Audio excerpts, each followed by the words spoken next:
This week's Safety Toolbox talk is about electrical cord safety.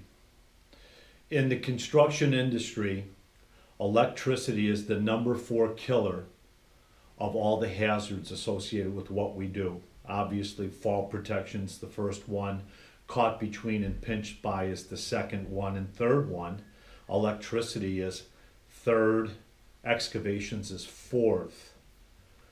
Very serious when you're walking your projects and you're using electrical cords.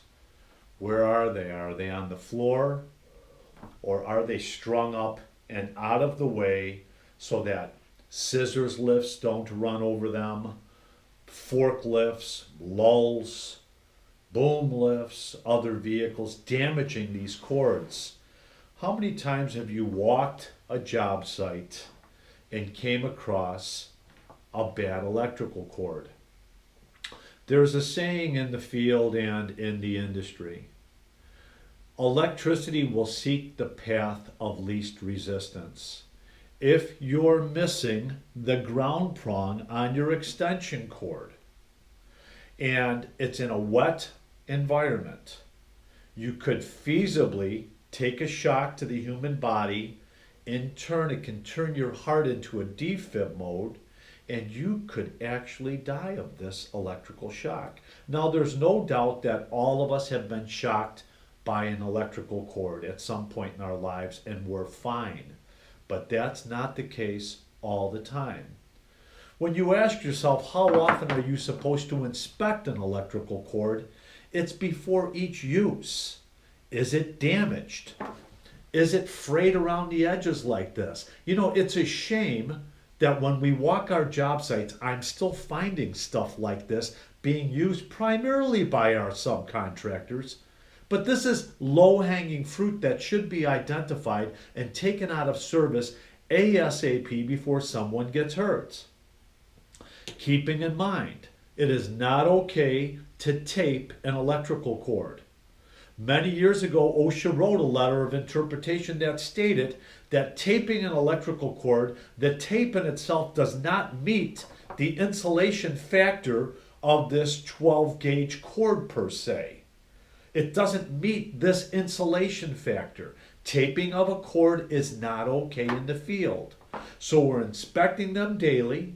If it's missing a ground prong, we're throwing it out. We're cutting it up and throwing it out, but make sure you unplug it first.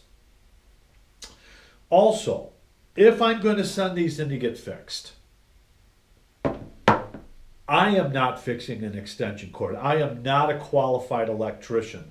OSHA actually states that a qualified electrician should be the only one that fixes these extension cords.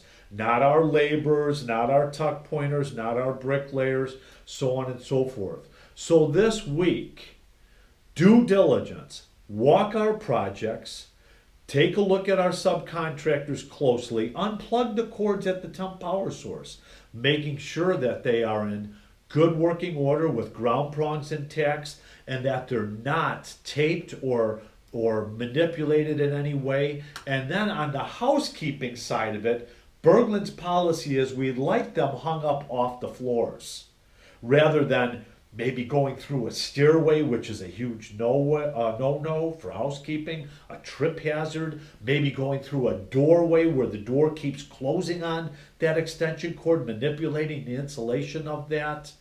So let's take a hard look this week at extension cord safety. Thank you. Have a safe week. Keeping in mind, if you don't know when a cord is missing a ground prong and that it can shock you and take your life, once again, the hazard is not knowing. And once again, this could be a serious injury or fatality waiting to happen. Thank you.